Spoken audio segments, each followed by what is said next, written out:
Baik, karena kali pertama, kalau saya sudah diperkenalkan, saya hadir tidak sendiri, saya hadir bersama dua penolong. Yang pertama Roh Kudus pastinya, yang kedua inilah istriku. Haleluya, puji Tuhan. Oke, setiap pria harus punya dua penolong Bapak Ibu. Karena penolong inilah yang akan terus membuat kita mampu bertahan dan menang bersama Tuhan. Amin. Baik, saya sempat ada di persimpangan yang karenanya saya kirim dua tema hari ini. Ya, apakah dua-duanya memang akan disampaikan, kita lihat nanti. Tapi untuk pagi ini, saya rindu menyampaikan dari Kolose 3 ayat 23. Kalimat yang berkata, berbuatlah dengan segenap hatimu seperti untuk Tuhan dan bukan untuk manusia. Kalau dipadatkan dalam satu kata, maka inilah yang disebut dengan totalitas. Saya sangat berharap semua kita nantinya menjadi Kristen yang totalitas di segala bidang. Nah, baik, karena ada prakondisi sebelum sampai pada bahasan, karenanya ini juga sekaligus untuk memahami konteks perbincangan, ya. Mari kita lihat secara lengkap, perikop lengkapnya itu dari ayat 18. Di situ kita akan menemukan judul hubungan antara anggota rumah tangga Kristen, keluarga Allah maksudnya. Kalau terjemahan lain dijelaskan keluarga Kristen. Oke, ayat 18-19 itu bagaimana umat Tuhan berinteraksi. Ini hubungan antara suami istri. Hari ini tidak kita bicarakan. Untuk 2021 itu bagaimana orang tua dan anak berhubungan, berinteraksi. Nah, kalau untuk hari ini kita akan bahas dari 22 hingga 24. Karenanya supaya lengkap mari saya bacakan 22 hingga 24 supaya kita tahu konteksnya. Ini bagaimana anak-anak Tuhan berinteraksi. Demikian firman Tuhan. Dari ayat 22, hai hamba-hamba, taatilah Tuhanmu yang di dunia ini dalam segala hal. Jangan hanya di hadapan mereka saja untuk menyenangkan mereka, melainkan dengan tulus hati karena. Nah, jadi dengan munculnya kata karena ini menjadi pemicu. Sebelum masuk pada 23 yang kita bahas, ada prakondisi, harap-harap kita memang Kristen yang takut akan Tuhan. Tetap pada bacaan tadi. Nah, karena takut akan Tuhan. Ayat 23. Apapun juga yang kamu perbuat, perbuatlah dengan segenap hatimu seperti untuk Tuhan dan bukan untuk manusia. Kalau saja kita lakukan, benar kita seorang yang totalitas. Kamu tahu, ayat 24. Kamu tahu bahwa dari Tuhanlah kamu akan menerima bagian yang ditentukan bagimu sebagai upah. Kristus adalah Tuhan dan kamu hambanya. Nah, harap-harap kita akan sampai pada reward. Kalau dalam translate bahasa Inggris itu upah di sini reward. Karena kok rasanya bicara upah kok nggak nyaman ya. Kalau dibilang kita orang Kristen yang iman upahan, apalagi hamba upahan, rasanya nggak nyaman ya. Kalau translate bahasa Inggrisnya reward, ya tentulah. Karena yang memberi sebutlah upah, ternyata raja di atas segala raja, pemilik semesta. Mohon maaf, kalau yang memberi wong cilik, ada kata cilik, ya pemberiannya cilik lah. Betul tidak? Tapi kalau yang memberi sang maha, maha agung, maha mulia, maha dahsyat, maha ajaib, maha dalam segalanya, maka apapun yang dia beri selalu dalam kondisi membuat orang terperangah, kagum karena luar biasa indahnya. Amin. Amin. Anda rindu enggak pada akhirnya Anda mendapatkan reward, mendapatkan upah dari raja di atas segala raja yang adalah Bapa kita. Amin. Puji Tuhan. Baik, kita masuk dalam perbincangan. Saya ingin menarik kesimpulan awal, karenanya saya tampilkan 3 bahkan 4 terjemahan.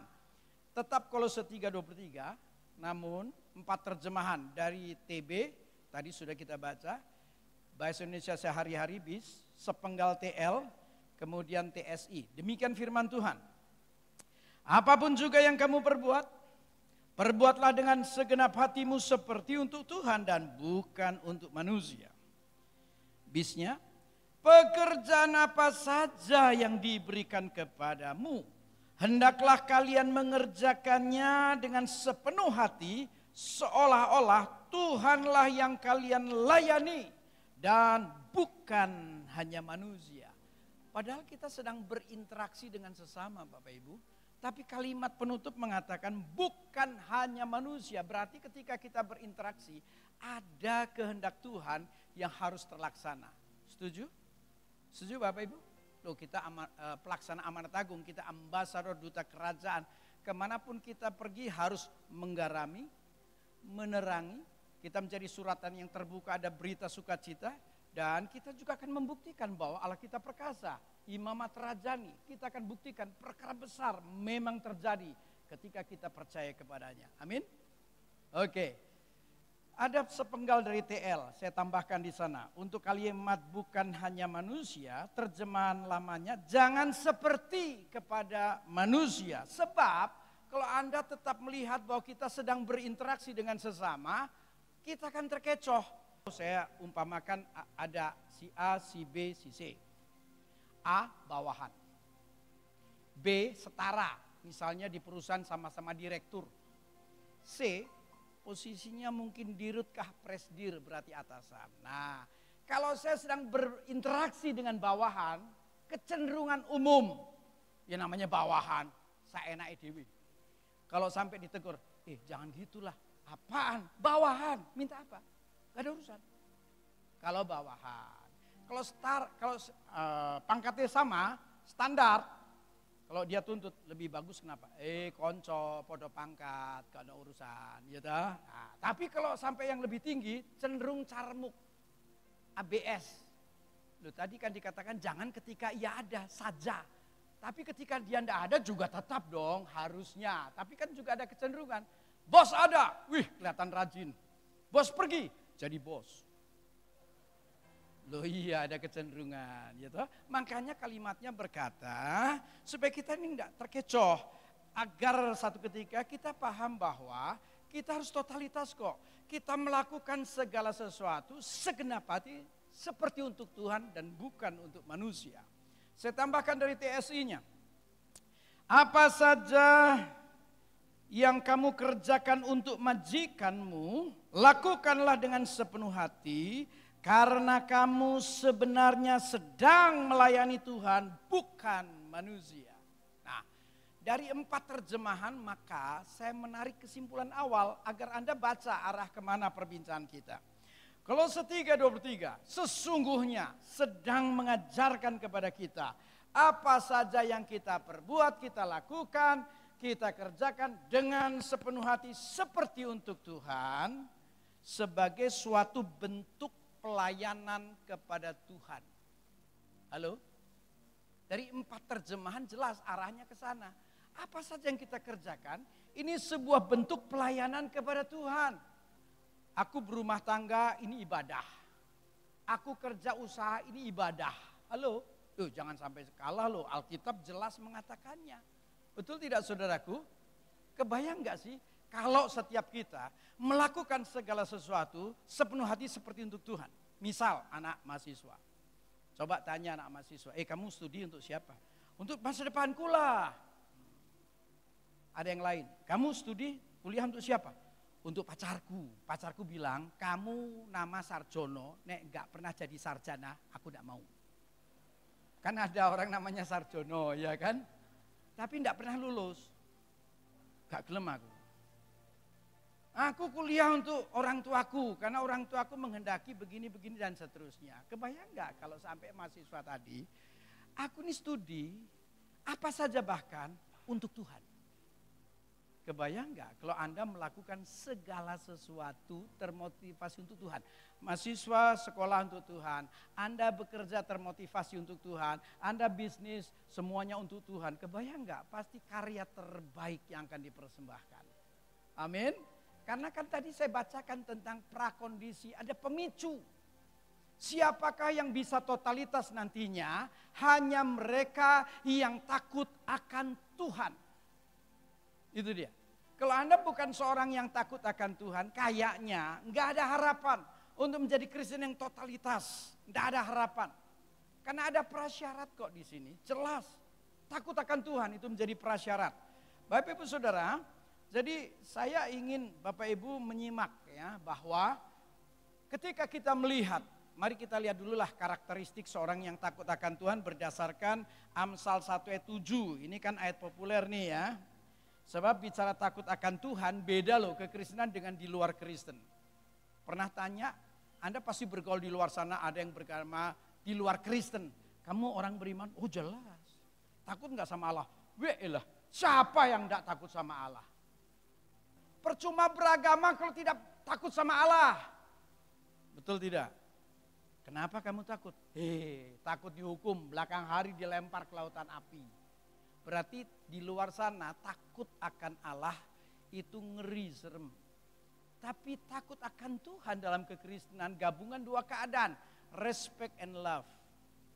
Kebayangkah Anda kalau Anda menghormati seseorang dengan landasan kasih?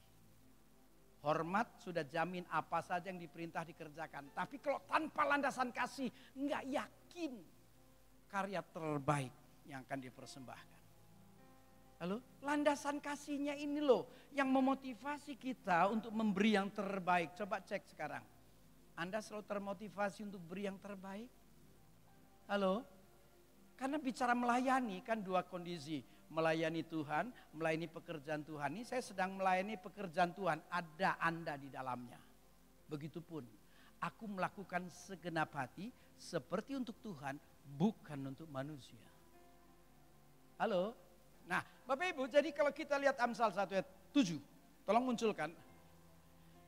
Untuk melihat karakteristik orang yang takut akan Tuhan, karena prasyarat. Kalau Anda nggak takut akan Tuhan, mana mungkin Anda totalitas? Mana mungkin? Orang yang takut akan Tuhan tuh satu, berpengetahuan, pinter. Berhikmat, ilmu lapangan. Kan ada orang yang sekolahnya, graduationnya mungkin S1, S2, S3, tapi enggak pernah praktek. Loh nanti kalau menghadapi masalah, sulit dia menemukan solusi. Saya ada teman pendeta, beberapa teman di organisasi itu dia lulus dokter. Tapi karena anak pendeta enggak kunjung praktek. Jadi pelayanan terus. Sampai satu ketika kita bikin baksos, tapi ada dokter yang berhalangan. Terus tak kandani. Ya tak ajak ngomong, mbok bantu dokter ra teko. Wah, enggak berani saya. Loh, dokter kan? Enggak pernah praktek, enggak berani nulis resep. Nanti enggak sehat, mati malahan. Loh, itu kan? Loh, hikmat itu kalau ada 3 terjemahan hikmat. Salah satunya adalah kemampuan berpikir seperti Allah Bapa berpikir Bapa, kita anak. Ya, harusnya kita leksan. Kita punya kemampuan berpikir seperti Allah Bapa berpikir dan kemampuan melihat masalah apapun seperti Allah Bapa melihat. Wow, kalau Anda berhikmat, walaupun rumit sempat mati langkah, celah kecilnya bisa kelihatan, melangkah bersama Tuhan breakthrough. Terjadi terobosan, betul enggak? Jadi orang yang takut akan Tuhan yang pertama, mana ayatnya? Takut akan Tuhan adalah permulaan pengetahuan. Kalau Anda berpengetahuan gimana? Pintar kan pasti kan? Berpengetahuan. Apalagi dikaitkan dengan pengetahuan firman, ujungnya kan hikmat juga nanti, hikmat Allah itu loh. Nah pengembangannya kan nanti kedua tuh. Takut akan Tuhan karena kita memang terus dibekali dengan sabda, baik dalam bentuk pemberitaan, baik dalam bentuk perenungan, ya, apalagi kalau Anda terlibat di gereja, pemuridan, pendalaman, woi hebat sekali. Harap-harap Anda orang-orang yang haus dan lapar akan sabda. Jadi yang pertama berpengetahuan pandai, yang kedua tetapi orang bodoh menghina hikmat. No, kita orang yang berpengetahuan, kita cukup pengetahuan firman, artinya enggak bodoh. Karena pengembangan nantinya, karena firman itu kan sebutan lain pikiran Kristus, pantas pembekalannya yang kedua muncul hikmat. Halo, amin. Ada tanda yang ketiga, sebelum tanda yang ketiga. Kalau Anda seorang yang berpengetahuan, berarti kumpulan teorinya lengkap, plus praktek sehingga masalah apapun bisa ketemu solusi. Jadi kanggo, pengetahuannya itu kanggo. Halo, iya toh? Solusi. Kalau orang sudah berpengetahuan dan berhikmat, jamin sukses? Jamin? Jamin, tapi Tuhan dalam hal memberkati itu kan temanya terbaik. Bukan yang baik sangat baik, but terbaik. Setuju? Emang kata terbaik apa sih? Anda setuju, tapi saya ingin tahu Anda benar paham apa enggak ya. Misalnya ada 3 pilihan, baik, sangat baik, terbaik. Yang terbaik yang mana? Berkat Tuhan yang mana? Terbaik, oke. Tapi kalau dalam bentuk angka, 100 juta, 500 juta, 1 miliar. Kata terbaik yang mana? 1 miliar, itu kan terkecoh namanya. Karena kata terbaik itu batas keselamatan. Apa artinya ku beri kalau mencelakai? Saya kasih ilustrasi begini. Ada orang diberkati 100 juta gagah, berarti sanggup. Ada orang diberkati 500 juta miring. Diberkati 1 miliar nyungsep. Oh, kalau dari ilustrasi tadi kata terbaik 500, lebih dari itu nyungsep. Gitu loh saudaraku, kata terbaik itu batas keselamatan. Maka orang kata Tuhan itu tidak hanya berpengetahuan berhikmat, yang ketiga berpendidikan. Halo, ini ada kaitan dengan Ibrani 12 yang mengatakan jangan anggap enteng didikan Tuhan. Selama kamu kuanggap anak tapi tetap cenderung mempermainkan anugerah, akan kuhajar dan kusesah. Halo? Oh, dibaca aja lah, ini soalnya harus menjadi catatan kita semua ya. Ibrani 12, coba Ibrani 12. Dan sudah lupakah kamu akan nasihat yang berbicara kepada kamu seperti kepada anak-anak. Kita semua anak Tuhan, setuju? Sesenior apapun, setua apapun anak Tuhan tetap. Oke, jangan ada yang protes. Aku wis tuwa, mosok disebut anak, aku mbae Tuhan, gak ono ayate. Ngawur ya. Mau umur 100 kayak 200 kayak tetap anak Tuhan, ya toh? Ya, haleluya, ngaku ya. Hei anakku, janganlah anggap enteng didikan Tuhan dan janganlah putus asa apabila engkau diperingatkannya. Lanjut, nanti sampai 8. Karena Tuhan menghajar orang yang dikasihnya dan ia menyesah orang yang diakuinya sebagai anak. Sekalian aja 7-8. Jika kamu harus menanggung ganjaran, Allah memperlakukan kamu seperti anak. Di manakah terdapat anak yang tidak dihajar oleh ayahnya? Kalau di pendidikan modern ini tentang balancing antara reward and punishment. Halo? Oh iya, kalau dia berbuat baik reward, kalau dia cenderung melanggar terpaksa penerapan disiplin ditegakkan. Sayang tidak selalu belayan, sayang satu ketika dalam bentuk pukulan. Pernah kena pukul? Halo? Jangan salah paham, dalam rangka sayang. Karena kita akan dibuat on the track, ya kan? Berpengetahuan berhikmat supaya tetap di jalur keselamatan, maka jangan anggap enteng didikan Tuhan. Jangan anggap enteng. Ya, ayat 8-nya, jikalau kamu bebas dari ganjaran yang harus diderita setiap orang, maka kamu bukanlah anak tetapi anak-anak gampang. Ini kalau dalam bahasa Inggris enak, bastard. Halo, wih enak. Anda anak Tuhan? Bukan anak haram ya? Bukan, ya hati-hati ya. Karena dalam rangka menerima yang terbaik, maka tidak hanya berpengetahuan berhikmat, berpendidikan. Ini kan perwakilan PL-nya misalnya Mazmur 23. Judulnya kan gembala yang baik, tapi ayat 4 lembah kekelaman. Begitupun kalimatnya berkata, gadamu dan tongkatmu penghiburan akan daku. Ada yang mau masuk lembah? Mau? Studinya masuk lembah, karir, bisnis masuk lembah, mau? Karena masuk lembah 2 kemungkinan. Karena harus bayar kegagalan dosa atau karena pembentukan karakter. Bisa saja gada dan tongkat. Tongkat itu stick. Kalau gada dihancurkan. Dak! Kan ada orang yang dinasihati berubah. Ada dinasihati nggak berubah, stick. Tetap nggak berubah, digada, hancurkan. Dak! Keris Muntu termasuk yang digada. Hancur hidupku, berantakan. Tapi untung Bapakku, sang penjunan, pemulih yang luar biasa. Puing-puing hidupku dikumpulkannya kembali, dirajut ulang untuk menjadi alat berarti masa kini. Saya kan latar belakangnya memang bejat, tapi saya nggak mungkin dalam waktu yang singkat bersaksi ya. Saya gambarkan gini saja. Saya menjalani studi 4, ya. Ekonomi akuntansi, makanya ini kan tahun ke-39, tahun 40, 41, 42 lalu saya posisinya sebagai akuntan perusahaan Amerika, Bechtel International Incorporated. Gaji gede, saya bujangan mandi uang saya ya. Pokoknya saya pernah studi ekonomi akuntansi, pernah studi sospol, juga studi teologi dan jelas karena ingin memperlengkapi diri, dan saya jebolan UNC. Cipinang University. Loh, Anda tertawa apa mentertawakan? Pernah satu ketika kantong tebal, iman rapuh, kebayang lari kemana? Kemana-mana dia lari. Tapi untung ya, ada kasih sayang yang menyakitkan, betul menyakitkan. Tapi aku melihat Bapakku luar biasa sayang. Kalau aku tidak digada, nggak ada pendeta Keris Muntu. Kemungkinan saya itu 2P.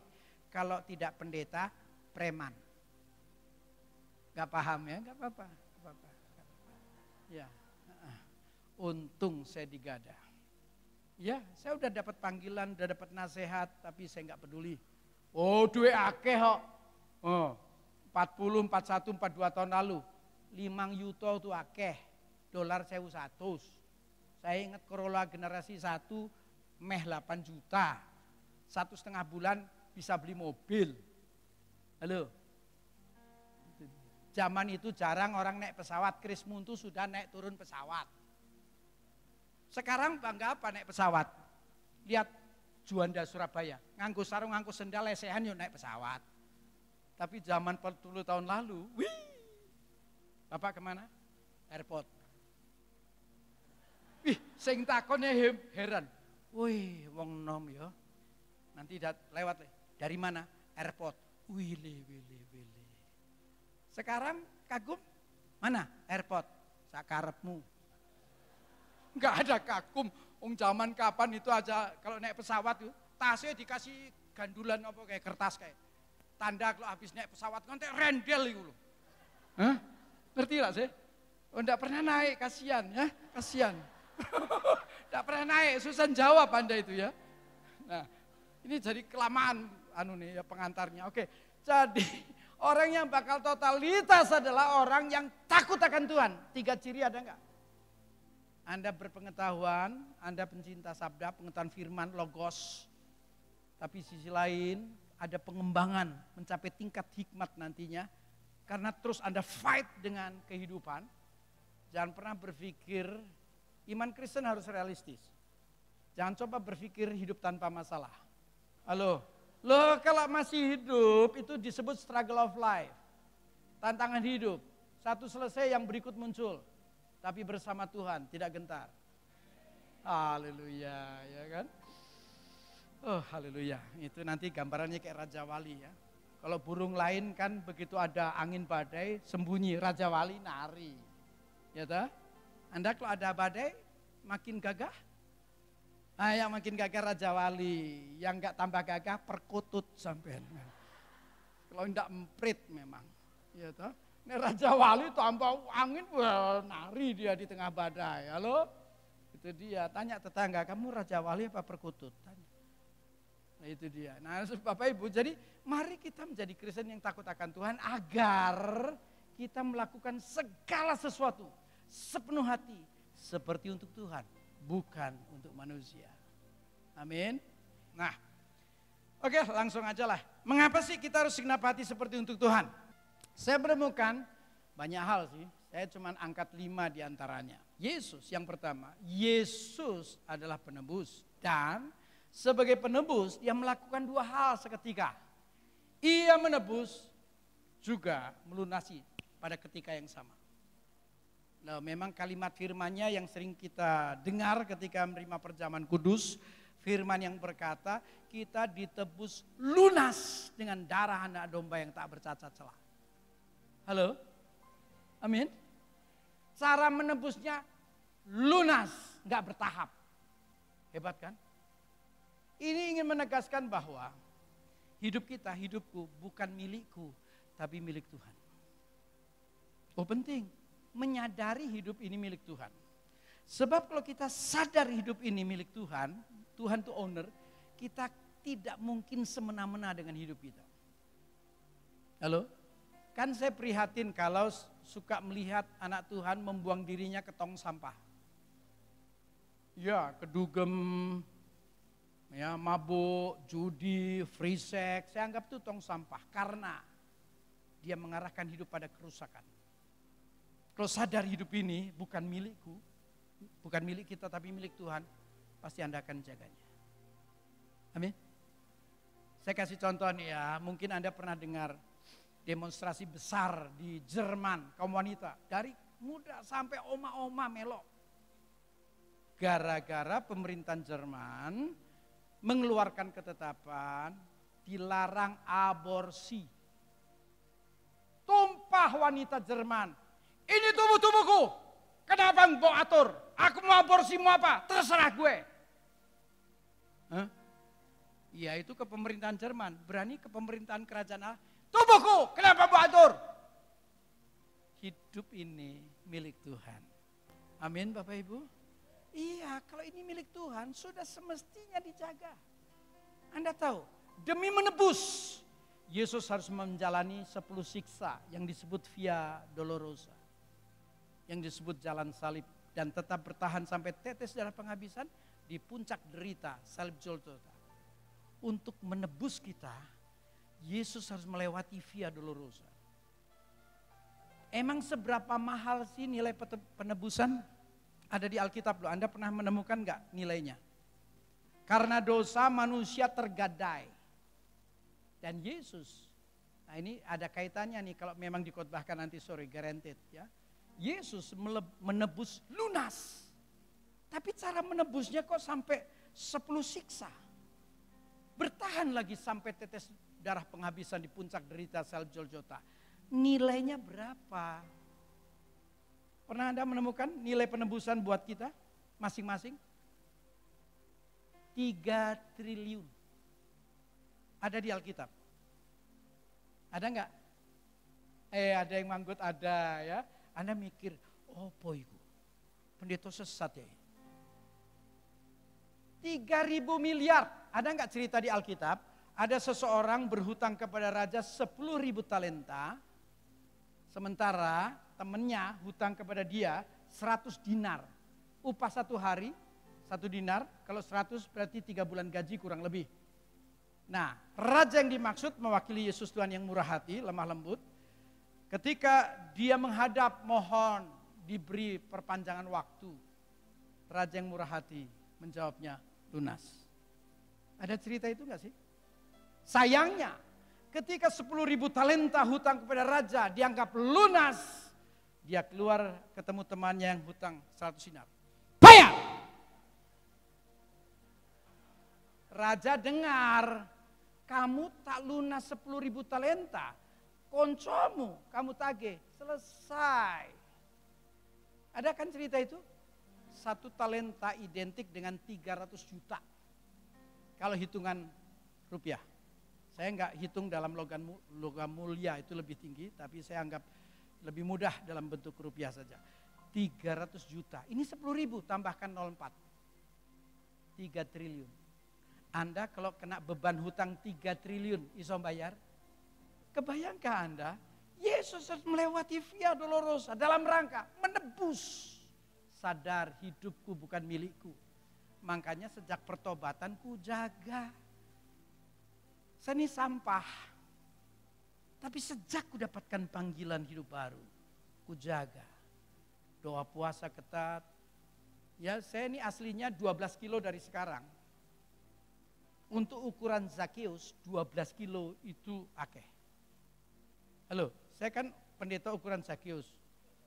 Nah Bapak Ibu, sejak saya puasa ketat demi penyalipan daging agar kehidupan rohaniku terbit, saya puasa ketat, baca renung firman ketat, militansi pelayanan, sampai hari ini misi terakhir 595, ya Mami?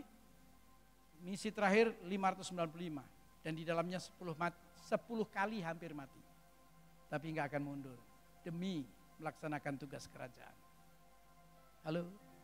Ya, hidupku bukan milikku, hidupku milik Tuhan. Sampai kapanpun akan kujaga. Aku bisa dipercaya. Terima kasih. Ingat loh, Tuhan tuh owner. Sadar? Kalau dalam perusahaan, owner itu sudah teratas, nggak ada tandingan.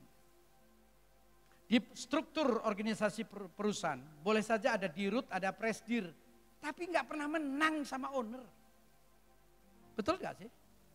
Kan nggak mungkin presdir mengadakan meeting kemudian bilang, per hari ini perusahaan kita PT Anu, kunyatakan tutup.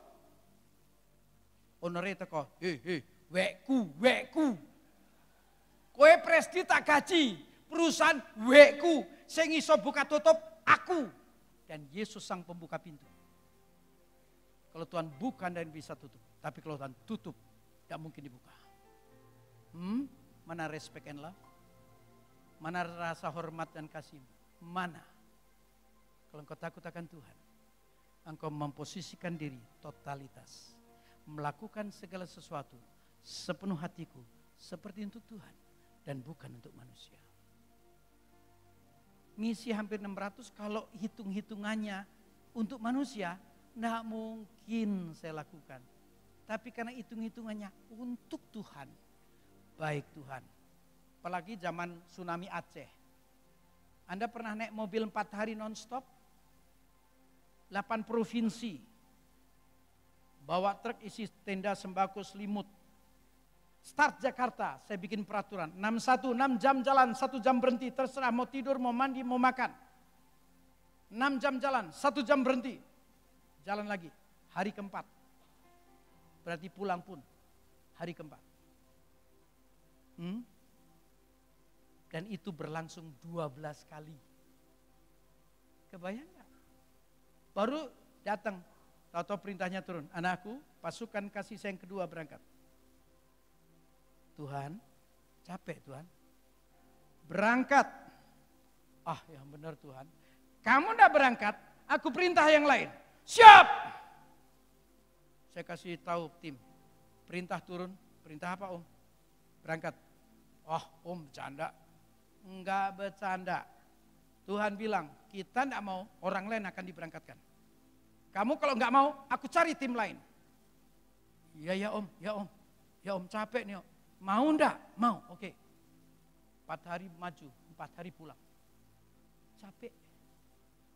Belum lama istirahat. Pasukan ketiga berangkat.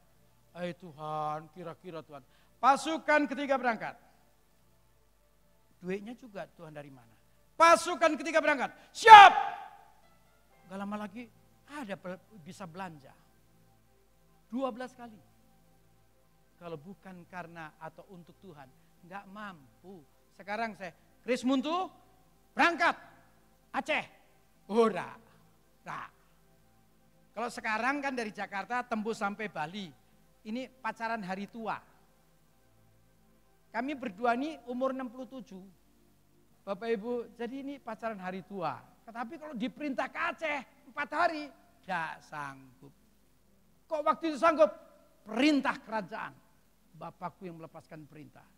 Gak ada pilihan, siap. Amin. Hidupku, hidupmu bukan milikmu. Yesus adalah owner, pemilik kehidupan.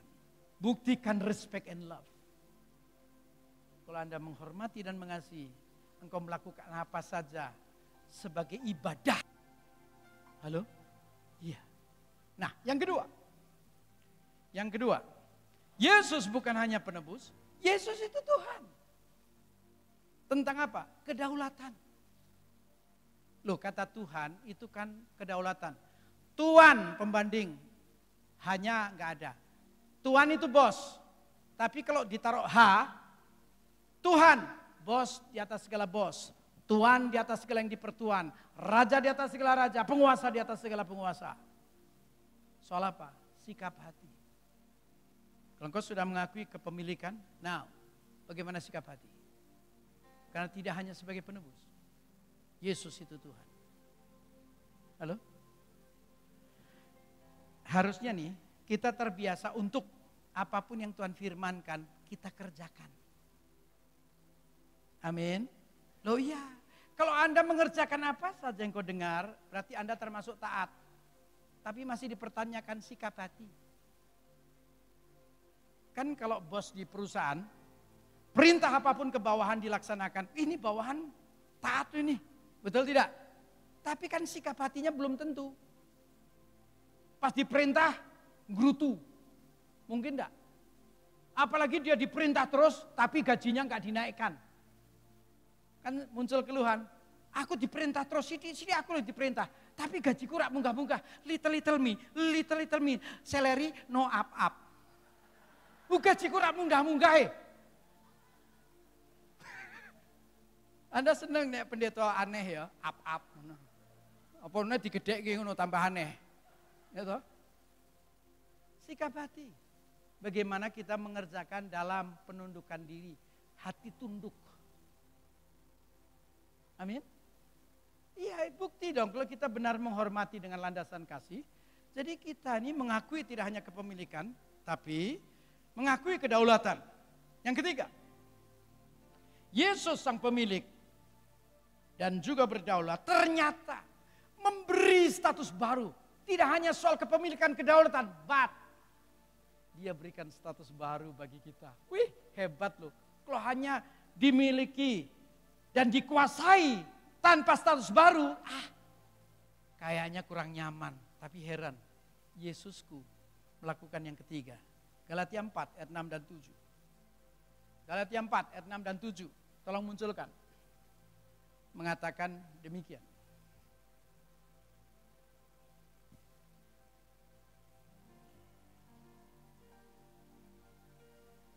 Dan karena kamu adalah anak kapan? Ketika kita membuka hati hidup kemudian mempersilakan Yesus masuk sebagai Tuhan dan Juru Selamat. Amin. Maka Allah telah menyuruh roh anaknya ke dalam hati kita yang berseru, ya Aba, ya Bapa. Begitu kita percaya Yesus pemilik yang berdaulat, maka roh Allah memampukan kita untuk menyapa. Allah sebenarnya sang pencipta, tapi kita diberi kemampuan untuk menyapa, ya Aba, ya Bapa. Dan Yesus mempertegas dengan pengajaran doa, Bapa kami yang di sorga. Ini ada gap, Allah sang pencipta, manusia hanya ciptaan, ada gap. Begitu percaya pada Yesus, gap yang besar ini tertutup, ternyata kita komunikasinya sudah Bapa anak. Yang berseru ya Bapa, jadi kamu bukan lagi hamba. Melainkan jadi, kata jadi ini kan kesimpulan. Kamu bukan lagi hamba, dulu kamu hamba dosa, hamba enggak ada harga, kamu diinjak-injak. Tapi setelah kau tebus, kau pindahkan ke kerajaan terang. Kamu bukan lagi hamba, melainkan anak. Jikalau kamu anak, maka kamu juga adalah ahli waris oleh Allah. Wih, kita ahli waris dari sebuah kerajaan. Kita kumpulan pangeran dan putri kerajaan. Pangeran kerajaan, putri kerajaan hidupnya mulia enggak? Mulia, oke. Ayat ini sedang membicarakan siapa? Merasa. Berarti Anda kan, kita ini kumpulan pangeran dan putri, betul? Yang hidupnya mulia. Tolong toleh kiri kanan tetanggamu, itu wajah pangeran apa bukan? Kalau laki, wajah putri apa bukan? Takutnya wajah yang ini. Lah ia mengingatkan gitu loh ya. Karena beliau yang sudah menebus, berarti kepemilikan, menjadi Tuhan yang berdaulat, hebat, memberi status baru. Wow, berbahagialah kita karena percaya pada Yesus Tuhan. Kamu bukan lagi hamba, jadi kamu bukan lagi hamba. Eling-eling ya, dulu kamu hamba. Tertulisnya dulos, budak, gak ono regane. Setelah ku tebus, ku pindahkan. Ku beri status anak. Amin. Nah, kalau benar anak, hal yang ketiga apa? Tertulis tadi di pelajaran. Kalau benar anak, seharusnya kita menjadi Kristen yang, ayo kembali ke lembaran. Berbakti. Loh. Tapi sayang ya, pemahaman bakti hilang dari peredaran. Zaman saya sekolah dulu ada pelajaran budi pekerti. Sehingga nasihat berikut tertancap sampai hari ini, entah guru, orang tua, opa, oma atau siapa. Ada nasihat yang kurang lebih begini, sampai sekarang tertancap. Anak-anak perhatikan ya, nanti ketika kamu tumbuh dewasa, apalagi sukses, berbaktilah kepada orang tuamu. Halo? Tapi sayang, pelajaran budi pekerti hilang dari peredaran, sehingga pemahaman bakti pun tidak pernah dimengerti. Anak modern sepertinya jatuh dari langit langsung gede. Langsung gede. Dia nggak sadar bahwa mamanya melahirkan dia pertarungan antara hidup dan mati. Nanti orang tua berjuang demi membuka masa depan. Sehingga tidak ada kunjung bakti balas budi, yang ada tuntutan. Yang ada tuntutan. Begitu orang tua nggak bisa memenuhi tuntutan, ngamuk, marah. Kebetulan saya anak kuno, digebuk segebuk apapun, tidak berani satu kata keluar. Meneng. Takut kualat. Zaman sekarang baru satu kata, anak 10. Modernisasi, demokratisasi. Gak paham ya, memang hilang udah pelajarannya hilang. Haruskah aku berbakti? Ya, bapamu disiksa 10 kali. Mana balas budinya? Mana? Emangnya murah dapat keselamatan? Mahal bahkan tak terbeli. No respect, no love. Tidak ada bakti. Kebaktian aja nggak berkualitas. Allah kita heran dan besar. Oi, Allah yang heran lah. Oi. Nggak mungkin jadi dupa harum, mambu. Apa? Allah bersemayam di atas puji-pujian. Puji-pujian artinya kalau pujian dari hatimu yang terdalam menciptakan formasi tahta. Tahta yang tercipta karena pujian mengundang lawatan. Sungai sukacitamu mengalir dalamku. Yes. Nek. Ngrungokake nek kok. Apa? Gak ono sing nyenengke. Mana ada naik dupa harum membuka tingkap langit. Naik, tapi kerajaan langsung kacau. Mampu banget ini. Kiriman saka sapa iki? Wih, malaikat bingung. Mampu banget ini. Mana ada dupa harum? Mampu. Sapa iki? Walah, si Sartono kae. Esuk mben nek kon kena perintah kirim rezeki, aja mbok kirim. Wambune ra karuan. Ora usah. Apa kon niku? Ibadah aja gak kualitas. Pantes gak ada harapan pelayanan, padahal kita semua ambasador, kita duta kerajaan, kita di bawah perintah agung, kok bisa datang pulang, gak berbuat apa-apa untuk kerajaan. Kok iso lo itu? Gak gemes saya itu. Kok bisa? Loh, saya bisa gemes, saya pelayanan Jakarta cukup padat, pelayanan misi juga ketat. Sampai orang bilang, Pak, Jakarta tidak ada kerjaan. Opo, gak ada kerjaan. Lah Pak, kok misi terus? Nek diperintah ya opo? Loh misi beban dek. Loh pelayanan 2, undangan sama misi. Diundang enak. Loh misal nih ya, pelayanan, jadi nang kene ya podo, Surabaya. Undangan toh diundang. Pesawat PP. Terus ditraktir, mau makan apa Pak? Aku nyebut anu dadi. Betul? Boleh disangoni. Loh, Aku rak nyindir. Lah misi, ngerogoh. Ya ampun. Kalau yang skala besar kayak Aceh, belonjo sak truk paling murah 60 yuto. Paling murah. Ngerogoh, Dek. Tapi demi baktiku kepada Bapa. Kalau Bapa perintah, siap Bapa. Siap. Walaupun kadang entek duit Pak. Mangkat. Entek. Mangkat. Yap. Gak lama lagi ada. Oh Bapak tinggal butuh kita jawab. Siap. Pintunya kebuka. Kalau aku terus alasan. Entek. Mangkat. Entek. Mangkat. Entek. Yes, aku perintah wong liya. Selesai sayanya gak kanggu. Tapi kalau aku kanggu, hidupku bermanfaat. Aku berharga. Berhargakah hidupmu? Berharga kalau takut akan Tuhan. Ya, kalau Anda menghormati dengan landasan kasih. Kalau Anda cuma datang untuk dirimu, tidak berharga. Masa keselamatan berhenti pada seseorang? No, diselamatkan menyelamatkan, diberkati memberkati, dipulihkan memulihkan, dimuridkan memuridkan, begitu seterusnya. Oh mandek. Hari ini seterusnya, jangan ada yang pasif. Bekerjalah untuk Bapamu. Berbaktilah untuk Bapa. Ternyata Yesus yang menebus artinya pemilik. Yesus yang Tuhan berdaulat memberi status sebagai anak. Ingin memastikan semuanya terjadi. Ditegakkannya perintah dalam PB namanya perintah kasih. Dalam Alkitab Matius 22 ayat 37 dan 38. Ini disebut hukum yang terutama. Ternyata dibagi dua nih. Hukum yang terutama dan yang pertama. Ini vertikal. Nanti berikut ada hukum yang terutama yang kedua. Ya. Baik, ini hukum yang terutama dan yang pertama. Ini sesuai dengan penulisan Alkitab.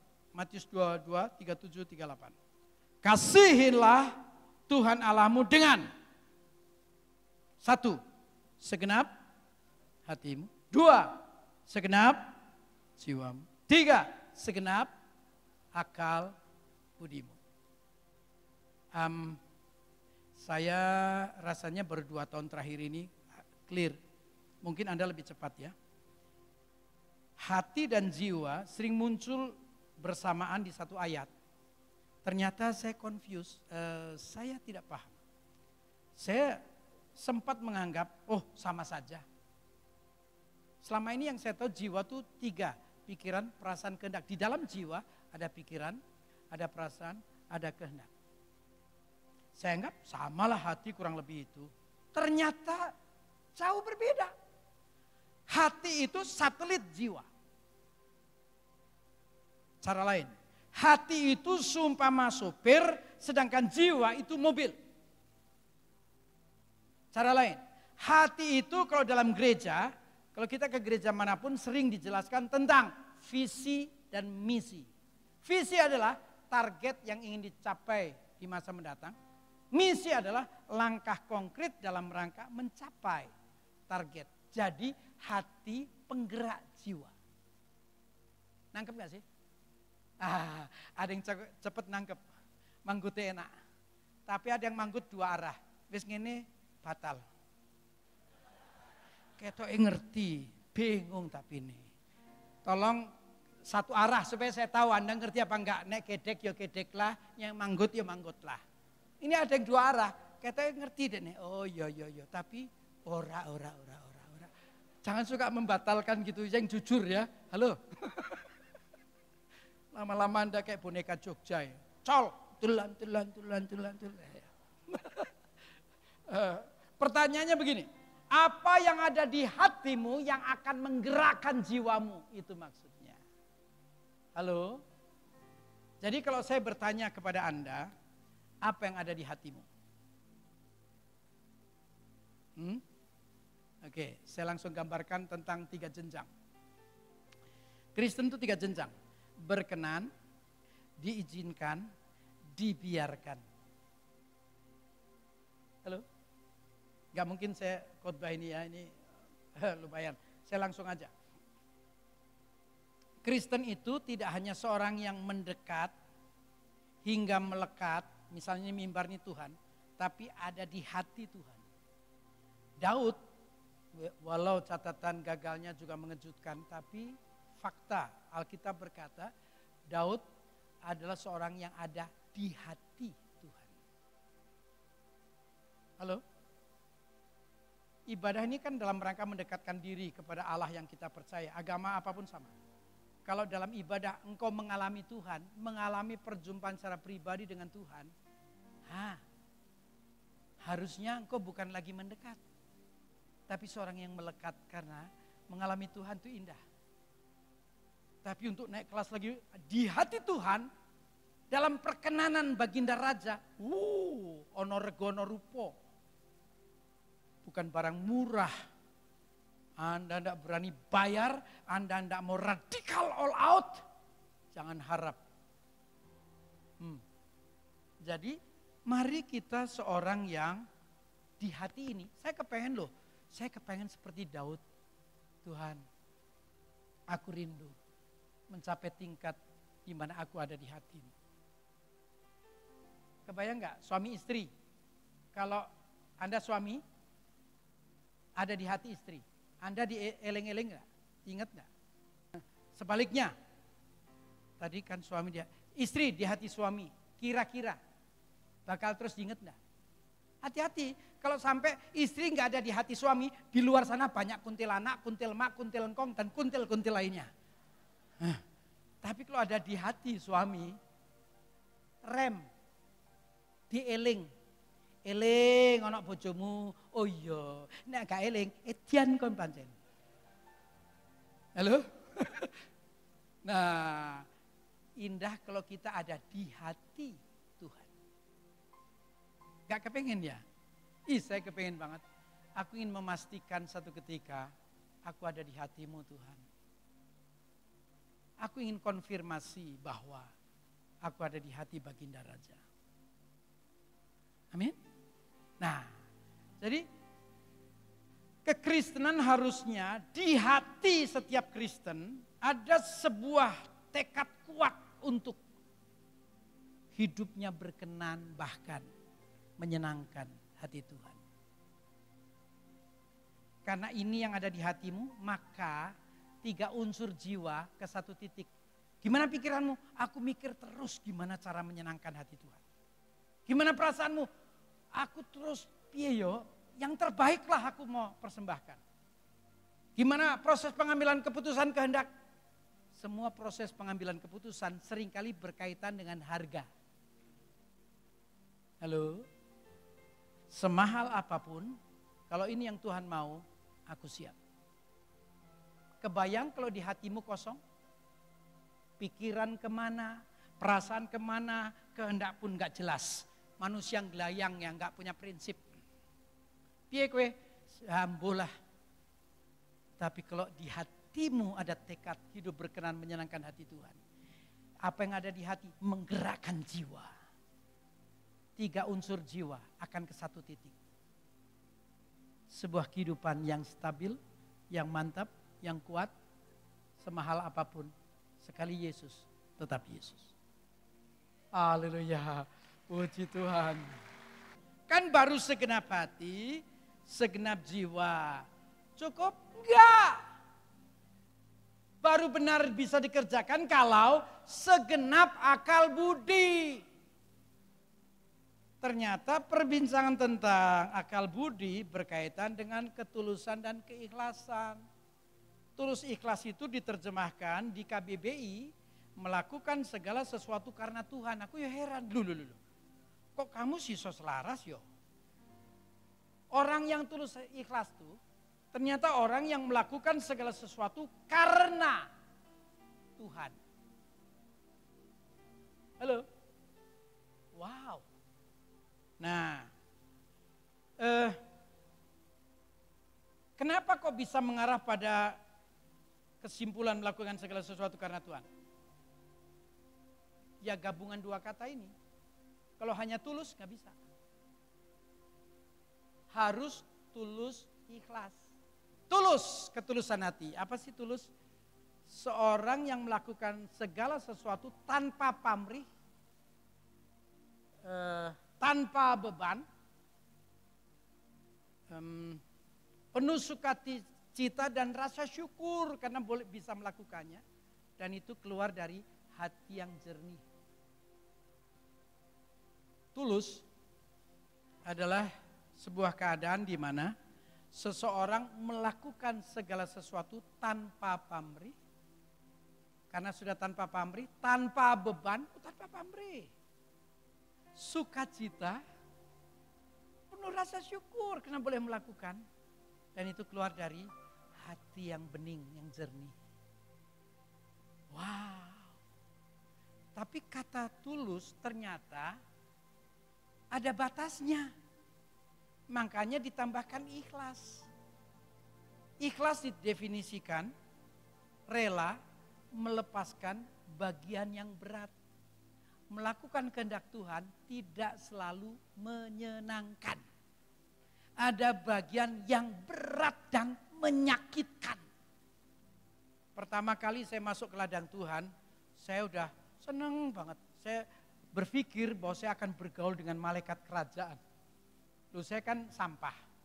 Begitu bertobat terus kayaknya aku dapat panggilan hidup baru dan pelayanan. Wow, aku nanti bersama aktivis gereja. Mereka orang-orang hidup baru, malaikat-malaikat kerajaan. Begitu aku masuk di ladang Tuhan, ternyata kumpulan manusia tengil. Aku sampai mau ngamuk, oh tak remet kan. Tajam patah. Saya percaya pelayan di sini malaikat. Malaikat. Ikhlas itu merelakan bagian yang berat. Contoh. Aku tak jadikan contoh ya Mas. Jenenge siapa Mas? Hah? Denny. Ya. Tapi ojo nagih ini hanya contoh. Ojo nagih. Misalnya Pak Petrus bilang, Chris, bawa kei kayak Denny. Kayak apa? Duit. Piro? 100. Oh ya wes, kei 100. Ojo nagih aku contoh tok. Saya ditanya, sudah. Gimana? Ya sudah, seneng. Oh seneng. Ya berarti kan 1 senteng toh, seneng. So ben Pak Petrus bilang lagi, mbok kene Denny.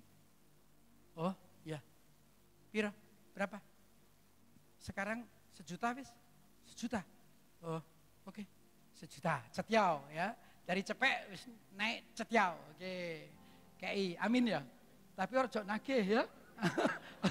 Wis tak kandhani ketawa lho ya. Wis tak kandhani. Pak Petrus saya takon, gimana udah? Gimana apa? Ya udah terus gimana? Ya seneng. Kapan waktu? Kayak mana Denny? Kayak mana? Berapa? Captio. Cepek, cetiau, cap, tio. Piro kayak cap tio? Hah? Ono sing ra ngerti tio-tionya. 10 yuto. Waduh. 10 toh. Loh kenapa enggak 10? Kontrane entek. Oh ngono ta. 10 ya. Ya, mulai keresabet ya, keresabet. Ya kontrane entek melas. Ya. Ya wis, walaupun dilaksanakan. Piye? Ya piye? Lho wis dikerjakan tapi piyene ya piye. Gitu. Somben kayak ini, piro? Petiau, peceng, cetiau, captio, petiau. Wah kayak. Lah yo, urusan akeh hari ini. Nah aku wis mulai abot ya. Berarti ikhlas udah nggak masuk nih. Saya harus masuk ke area. Tulus sudah nggak bisa lakukan. Ternyata kata tulus itu ada batasan. Begitu berat, ternyata harus masuk ke wilayah ikhlas. Merelakan bagian yang berat. Ngerti gak sih? Pakai saksi aja, kesaksian. 2018 ada seminar internasional di Bandung. Di sebuah gedung yang belum selesai. Namanya Glorious Hall. Kalau seminar internasional pembicara dalam luar negeri dan saya tercantum pembicara. Karena saya rindu semuanya berjalan dengan baik, saya datang lebih awal. Roh Kudus bilang, lihat rumahku? Lihat Tuhan. Belum selesai toh? Betul. Jangan lihat doang, terlibat. Oh iya Tuhan baik. Nah kata terlibat, kepikir, gak lama lagi pasti muncul angka. Betul enggak? Tak tunggu, gak muncul angka. Tuhan ini ngomong begini. Persembahkan mobil terbaik kesayanganmu. Wah, kok terbaik kesayangan? Mbok yang nomor loro, nomor telu apa piye ngono lho. Singkat cerita, gak nurut. Terbaik kesayangan. Gak ngerti ya? Ini bukannya pria rata-rata penggemar otomotif. Enggak ya? Oh penggemar Delman, ya wis. Singkat cerita, gagal saya. Gagal total saya. Nah, ke tahun depan 2019, tiap tahun kan rencana diadakan. Saya bukan pembicara, tapi karena dekat dengan lembaga ini saya datang. Dari sesi awal, Roh Kudus dia bilang, dari tahun lalu aku udah bilang ya, aku beragak, nanti terulang. Tahun lalu aku sudah perintahkan kamu, sampai menjelang sesi akhir. Dari tahun lalu, digentak. Saya datang ke Bandung juga sengaja pakai mobil lain, mbok ditagih. Kejadian ditagih saya. Sudah dari tahun lalu. Cepat pulang saya. Pulang, ganti kendaraan, langsung bawa BPKB, serah terima. Tulus ada batasan. Ikhlas sebuah kesiapan untuk merelakan bagian yang berat dilepaskan. Karena nantinya melakukan segala sesuatu karena Tuhan. Halo? Manusia kalau benar ingin melakukan, kita kalau mau ingin totalitas, melakukan segenap hati seperti untuk Tuhan. Ternyata harus dengan landasan hukum kasih. Hukum kasih tidak hanya soal penggerak di hati. 3 yang menyatu, pikiran, perasaan, kehendak ke satu titik. Harus dilandasi dengan ketulusan dan keikhlasan. Halo? Dari sanalah apa yang Tuhan mau dalam Kolose 3 bisa dilaksanakan. Inilah hukum yang harus terlaksana. Kasihlah Tuhan Allahmu dengan segenap hatimu, segenap jiwamu, segenap akal budi. Mari lakukan agar Tuhan dimuliakan. Amin. Anda boleh lakukan apapun. Engkau sudah merasa total. Kalau segenap hati untuk manusia, Anda terkecoh. Kemanusiaan kita cenderung terkecoh. Tapi kalau engkau mau memindahkannya, segenap hatiku seperti untuk Tuhan. Kita menghapus, menutup segala kemungkinan agar kita semakin menyenangkan hati Tuhan. Eka hasihina hamakarish. Ayo berbicara dengan Roh Kudus yang hadir dalam ruangan ini saat ini. Ayo berbicara. Bagimu yang pernah melakukan namun rasa surut hari-hari ini rekomitmen, perbaharui komitmen. Bagimu yang belum melakukan, mari bertobat. Maafkan aku ya Tuhan. Aku tidak kunjung membuktikan rasa takutku akan dirimu. Harusnya aku semakin menghormati dan mengasihi. Oh Yesus, terima kasih. Engkau harus melewati Via Dolorosa. Engkau harus mengalami 10 siksa. Tapi engkau bertahan sampai tetes darah penghabis. Di puncak derita salju Golgota untukku. Dan kupastikan aku akan semakin totalitas untukmu. Karena engkau pun melakukan secara total. Seluruh hidupmu diberikan untukmu. Oh Yesus. Mekalas ya nama. Hena ya nama keresundia. Haleluya. Jangan lagi ada yang pasif. Semua anak Tuhan harus berbuat sesuatu bagi kerajaan. Sesederhana apapun. Lakukan sepenuh hati seperti untuk Tuhan. Jangan pikir seseorang, jangan pikir organisasi.